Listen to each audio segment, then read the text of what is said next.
Hello दोस्तों, कैसे हैं आप सब। दोस्तों, आज हम इतिहास विषय के पार्ट लेसन प्लान 6 को देखेंगे। चलिए स्टार्ट करते हैं। छात्र दोस्तों, सबसे ऊपर रहेगा पाठ्य योजना संख्या 6। उसके बाद कक्षा उस क्लास का रहेगा नाम जिस क्लास में आप शिक्षण कार्य करेंगे। उसके बाद कालांश या चक्र या जिसे पीरियड कहते हैं, उस पीरियड में जिस पीरियड में आप शिक्षण कार्य करेंगे। फिर उसके बाद अवधि 35 से 40 मिनट। उसके बाद रहेगा विषय सामाजिक विज्ञान। उसके बाद उप विषय इतिहास। उसके बाद प्रकरण या टॉपिक जिसे कहते हैं रजिया सुल्तान। फिर उसके बाद रहेगा दिनांक, उस दिनांक को डालेंगे आप यहाँ पे जिस दिनांक में आप शिक्षण कार्य करेंगे। फिर उसके बाद विद्यालय का नाम, विद्यालय का नाम उस विद्यालय का नाम रहेगा जिस विद्यालय में आप शिक्षण कार्य करेंगे। विद्यालय के नाम के पश्चात रहेगा यहाँ पे सामान्य ज्ञान उद्देश्य। सामान्य उद्देश्य में पहला है विद्यार्थियों में इतिहास विषय के प्रति रुचि जागृत करना। दूसरा सामान्य उद्देश्य है विद्यार्थियों में स्मरण शक्ति, चिंतन शक्ति एवं कल्पना शक्ति का विकास करना। तीसरा सामान्य उद्देश्य है विद्यार्थियों को प्रमुख ऐतिहासिक स्थलों के महत्व से परिचित कराना।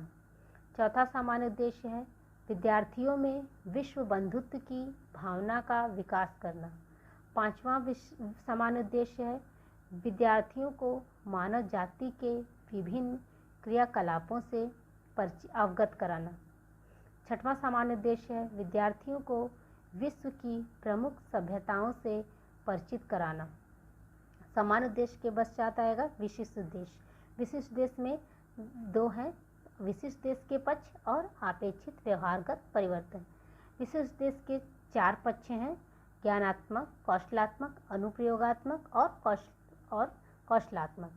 पहला है ज्ञानात्मक। ज्ञानात्मक में रहेगा अपेक्षित व्यवहारगत परिवर्तन। ए, छात्रों को रजिया सुल्तान के विषय में बताना। बी, छात्र रजिया सुल्तान से संबंधित इतिहास को जान सकेंगे। फिर विशिष्ट उद्देश्य के पक्ष दूसरा है बोधात्मक। बोधात्मक में अपेक्षित व्यवहारगत परिवर्तन रहेगा। ए, छात्र रजिया सुल्तान और वर्तमान महिला शासकों की शासन प्रणाली में तुलना कर सकेंगे। फिर उसके बाद दूसरा है छात्र रजिया सुल्तान की तुलना अन्य शासकों के से कर सकेंगे। फिर विशिष्ट उद्देश्य के पक्ष तीसरा है अनुप्रयोगात्मक। अनुप्रयोगात्मक में अपेक्षित व्यवहारगत परिवर्तन है। ए, छात्र रजिया सुल्तान से संबंधित ज्ञानोपयोगी जानकारी प्राप्त कर सकेंगे। बी, छात्र रजिया सुल्तान से संबंधित ऐतिहासिक लेखों को पढ़ने में रुचि लेंगे। फिर विशिष्ट उद्देश्य के पक्ष चौथा है कौशलात्मक। कौशलात्मक में रहेगा ए, छात्र रजिया सुल्तान से संबंधित तथ्यों व घटनाओं पर अपना विचार दे सकेंगे। बी, छात्र रजिया सुल्तान से प्राप्त ज्ञान को अपने जीवन में प्रयोग कर सकेंगे। विशिष्ट उद्देश्य के बाद आता है हमारा सहायक सामग्री। सहायक सामग्री में हम चार्ट, चित्र या कुछ मैप का प्रयोग करते हैं ताकि हम बच्चों को इसके विषय में अच्छे से बता सकें। तो पहला हम सबसे पहले प्रयोग करेंगे भारत का ऐतिहासिक मानचित्र, रजिया सुल्तान का चित्र और बलबन का चित्र। उसके बाद हमारा सहायक सामग्री के बाद रहेगा पूर्व ज्ञान। पूर्व ज्ञान जो बच्चे पिछली कक्षा में पढ़ के आए रहते हैं या उन्हें अपने आस पड़ोस से सुन के उस विषय के बारे में, जिस विषय के बारे में हम पढ़ाने जा रहे हैं, उन्हें थोड़ा बहुत उन्हें जानकारी होती है। तो इसमें क्या रहेगा पूर्व ज्ञान।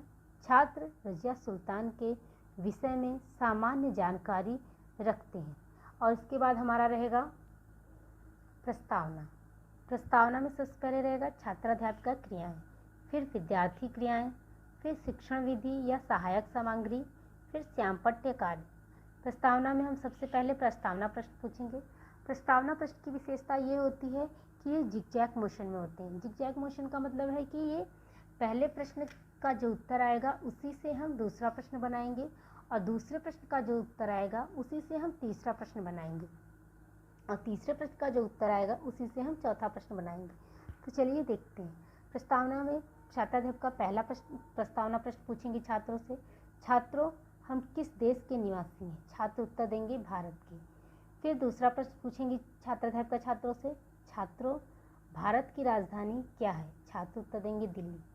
फिर छात्राध्यापक तीसरा प्रश्न पूछेंगे छात्रों से। छात्रों, दिल्ली की गद्दी पर बैठने वाली प्रथम मुस्लिम महिला शासिका कौन थी? छात्र उत्तर देंगे रजिया सुल्तान। फिर छात्राध्याप का चौथा प्रश्न पूछेंगे छात्रों से, छात्रों रजिया सुल्तान के विषय में आप क्या जानते हैं? छात्र उत्तर नहीं दे सकेंगे। इसका अर्थ यह हुआ कि ये समस्यात्मक प्रश्न है, उनकी इसके विषय में छात्रों को जानकारी नहीं है। फिर उसके बाद हमारा रहेगा प्रस्तावना के बाद आता है उद्देश्य कथन। उद्देश्य कथन में अब छात्राध्याप का बोलेंगे, छात्रों आज हम भारत देश के प्रथम महिला मुस्लिम शासिका रजिया सुल्तान के विषय में पढ़ेंगे। फिर उद्देश्य कथन के बाद आता है प्रस्तुतिकरण। प्रस्तुतिकरण में पहला होता है शिक्षण बिंदु। शिक्षण बिंदु के बाद होता है शिक्षण अधिगम परिस्थितियाँ। शिक्षण अधिगम परिस्थितियों में दो होते हैं, छात्राध्यापिका क्रियाएं और विद्यार्थी क्रियाएं। फिर उसके बाद होता है शिक्षण विधि और श्यामपट्टकार। फिर तो शिक्षण बिंदु पहला है रजिया सुल्तान। तो इस पहले शिक्षण बिंदु में सर्वप्रथम रहेगा विकासात्मक प्रश्न। छात्राध्यापिका छात्रों से कुछ विकासात्मक प्रश्न पूछेंगे, यह जानने के लिए कि जो टॉपिक वो पढ़ाने जा रही हैं छात्रों को, उसके विषय में छात्रों को कितना ज्ञान है। तो चलिए देखते हैं। पहला विकासात्मक प्रश्न छात्राध्यापिका छात्रों से पूछेंगी। पहला, इल्तुतमिश किस वंश का शासक था? छात्र उत्तर देंगे गुलाम वंश का। दूसरा है, गुलाम वंश की प्रथम महिला शासिका कौन थी? छात्र उत्तर देंगे रजिया सुल्तान। तीसरा प्रश्न पूछेंगी, छात्रों रजिया सुल्तान की शासन व्यवस्था के विषय में आप क्या जानते हैं? छात्र उत्तर नहीं दे सकेंगे। ये इसका अर्थ हुआ कि यह एक समस्यात्मक प्रश्न है। और प्रस्ताव विकासात्मक प्रश्न पूछने में छात्राध्यापिका ने किस विधि का प्रयोग किया? प्रश्नोत्तर विधि का। छात्राध्यापिका ने प्रश्न पूछा और छात्रों ने उसके उत्तर दिए। उसके बाद आ जाएगा विकासात्मक प्रश्न के बाद छात्राध्यापिका कथन। छात्राध्यापिका कथन में रजिया सुल्तान के विषय में छात्राध्यापिका छात्रों को बताएंगी। इसमें है, छात्रों इल्तुतमिश ने अपनी पुत्री रजिया को अपना उत्तराधिकारी बनाया था, परंतु सरदारों तथा उलेमा के विरोध के कारण उसके पुत्र रुकनुद्दीन फिरोज शाह गद्दी पर बैठा। लेकिन दुर्बल शासक होने के कारण 1236 में रजिया शासिका बनी और सुल्तान कही जाने लगी। रजिया ने 3 वर्ष 8 माह शासन किया। रजिया ने स्त्रियों का पहनावा त्याग कर बिना पर्दे के दरबार में बैठने लगी। वह युद्ध में सेना का नेतृत्व भी करती।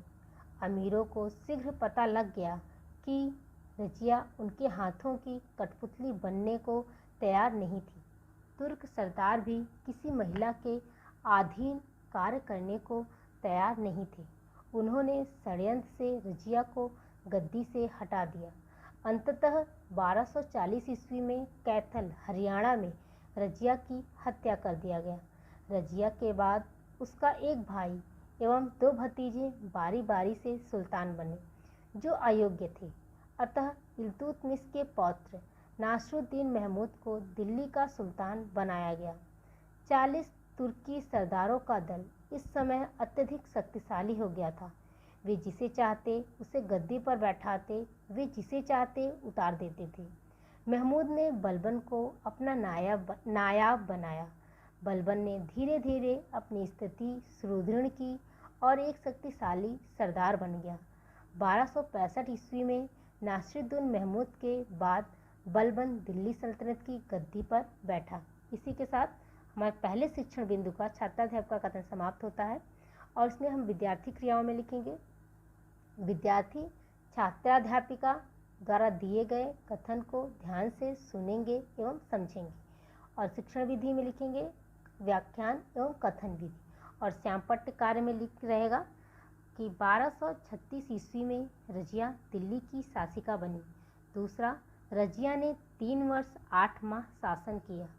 चौथा, 1240 ईस्वी में कैथल हरियाणा में रजिया की हत्या कर दिया गया। फिर चौथा है 1265 ईस्वी में नासिरुद्दीन महमूद के बाद बलबन गद्दी पर बैठा। उसके बाद हमारा दूसरा शिक्षण बिंदु है बलबन। बलबन में दूसरे शिक्षण बिंदु बलबन में छात्राध्यापिका छात्रों से विकासात्मक प्रश्न सर्वप्रथम पूछेंगी, जिनमें पहला विकासात्मक प्रश्न है, छात्रों 1246 ईस्वी में दिल्ली का सुल्तान कौन बना? छात्र उत्तर देंगे नासिरुद्दीन महमूद। फिर छात्राध्याप का दूसरा प्रश्न पूछेंगे, छात्रों महमूद के बाद दिल्ली की गद्दी पर कौन बैठा? छात्र उत्तर देंगे बलबन। फिर उसके बाद तीसरा प्रश्न पूछेंगे, बलबन ने कौन सा त्यौहार मनाने की प्रथा शुरू की? छात्र इसका उत्तर नहीं दे सकेंगे। इसका अर्थ यह हुआ कि यह एक समस्यात्मक प्रश्न है। इसके बाद विकासात्मक प्रश्न को पूछने में छात्राध्यापिका ने किस विधि का प्रयोग किया? प्रश्नोत्तर विधि का। फिर उसके बाद आ जाएगा विकासात्मक प्रश्न के बाद छात्राध्यापिका कथन। छात्राध्यापिका कथन में चलिए देखते हैं। छात्रों, बलबन ने सर्वप्रथम तुर्कान चहलगामी नामक दल को समाप्त किया तथा दिल्ली को सुरक्षित बनाने के लिए आसपास के जंगलों को साफ करवाया तथा वहां पुलिस चौकियों का निर्माण कराया। इस प्रकार दिल्ली के आसपास रहने वाले मेवातियों के विद्रोह को रोकने में वह सफल रहा। बलबन ने कठोर लौह एवं रक्त की नीति अपनाई तथा राजा के पद को प्रतिष्ठित किया। वह राजा को धरती पर ईश्वर का प्रतिनिधि मानता था, इसलिए वह दरबार में अत्यंत गंभीर मुद्रा में बैठता था। उसने दरबार में वस्त्र पहनने, आने, बैठने आदि के बारे में नियम बनाया। बलबन ने दरबार में सिजदा एवं पायबोश नामक ईरानी परंपरा प्रारंभ किया। दरबार में प्रत्येक वर्ष ईरानी त्यौहार नवरोज मनाने की प्रथा प्रारंभ की। उसने सुदृढ़ गुप्तचर व्यवस्था बनाई। उसने सदैव न्याय को सुल्तान का प्रमुख कार्य समझा। सैनिकों को संतुष्ट रखने के लिए उसने उनका वेतन सदैव समय पर दिया। इसके बाद छात्राध्यापक का कथन समाप्त होता है। उसके बाद हम विद्यार्थी क्रियाओं में लिखेंगे। विद्यार्थी छात्राध्यापिका द्वारा दिए गए कथन को ध्यान से सुनेंगे और समझेंगे। और शिक्षण विधि में रहेगा कथन एवं व्याख्यान विधि। और श्यामपट्ट कार्य रहेगा। श्यामपट्ट कार्य पहला है, बलबन ने तुर्कान चहलगामी दल को समाप्त किया। दूसरा है, बलबन ने लौह एवं रक्त की नीति अपनाई। इसके बाद है तीसरा, बलबन ने दरबार में सिजदा एवं पायबोस परंपरा प्रारंभ किया। फिर उसके बाद है, बलबन ने प्रत्येक वर्ष ईरानी त्यौहार नवरोज मनाने की प्रथा प्रारंभ की। इसके बाद हमारा तीसरा वो शिक्षण बिंदु आ जाएगा। तीसरा शिक्षण बिंदु है मंगोल आक्रमण। इसमें छात्राध्यापिका विकासात्मक प्रश्न पूछेंगी। सर्वप्रथम छात्रों से पहला विकासात्मक प्रश्न है, छात्रों सिजदा एवं पायबोश नामक प्रथा किसने प्रारंभ की? छात्र उत्तर देंगे बलबन ने। फिर दूसरा प्रश्न पूछेंगी, बलबन ने दिल्ली के आसपास के जंगलों को किससे सुरक्षा के लिए साफ करवाया? छात्र उत्तर देंगे मेवातियों से। फिर तीसरा प्रश्न पूछेंगी छात्राधिका, चंगेज खां के नेतृत्व में किसने भारत पर आक्रमण किया? छात्र उत्तर नहीं दे सकेंगे। इसका अर्थ यह हुआ कि यह एक समस्यात्मक प्रश्न है। और दोस्तों, विकासात्मक प्रश्न को पूछने के दौरान छात्राध्यापिका ने किस विधि का प्रयोग किया? प्रश्नोत्तर विधि का। छात्राध्यापिका ने प्रश्न पूछे और छात्रों ने उसका उत्तर दिया। उसके बाद विकासात्मक प्रश्न के बाद रहेगा छात्राध्यापिका कथन। छात्राध्यापिका कथन में, चंगेज खां के नेतृत्व में मंगोलों की शक्ति बढ़ गई। बलबन ने मंगोलों की शक्ति को रोकने का प्रयास किया।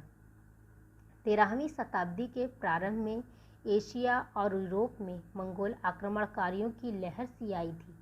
बलबन ने मंगोलों को रोकने के लिए मार्ग में पड़ने वाले पुराने दुर्गों की मरम्मत करवाई तथा नए दुर्गों का निर्माण करवाया। वहां पर हष्टपुष्ट सैनिकों एवं विश्वसनीय और अनुभवी अधिकारियों को नियुक्त किया। शस्त्र तथा भोजन आपूर्ति की सुदृढ़ व्यवस्था की। बलबन की मृत्यु के बाद उसका वंश अधिक दिन तक शासन नहीं कर सका, परंतु बलबन ने जो शक्ति दिल्ली को दी उससे दिल्ली काफ़ी सुरक्षित हुई।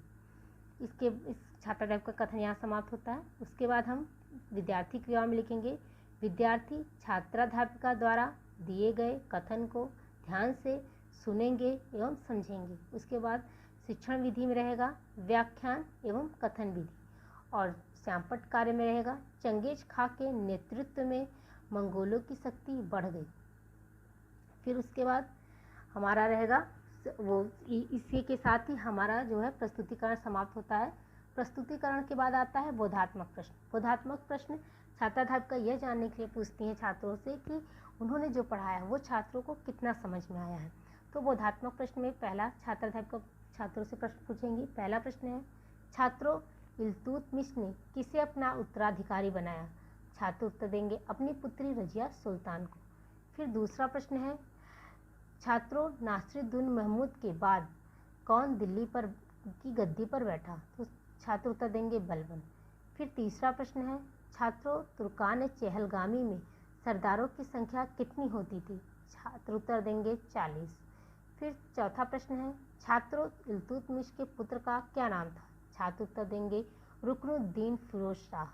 फिर पांचवा प्रश्न है, ईरानी त्यौहार नवरोज मनाने की प्रथा किसने प्रारंभ की? छात्र उत्तर देंगे बलबन।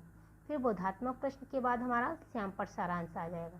श्यामपट्ट सारांश में पहला है, 1236 ईस्वी में रजिया दिल्ली की शासिका बनी। दूसरा है, रजिया ने 3 वर्ष 8 माह शासन किया। तीसरा है, 1240 ईस्वी में कैथल हरियाणा में रजिया की हत्या कर दिया गया। फिर चौथा है, 1265 ईस्वी में नासिरुद्दीन महमूद के बाद बलबन गद्दी पर बैठा।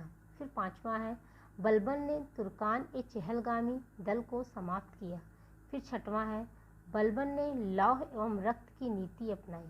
सातवां है, बलबन ने दरबार में सिजदा एवं पायबोस परंपरा प्रारंभ किया।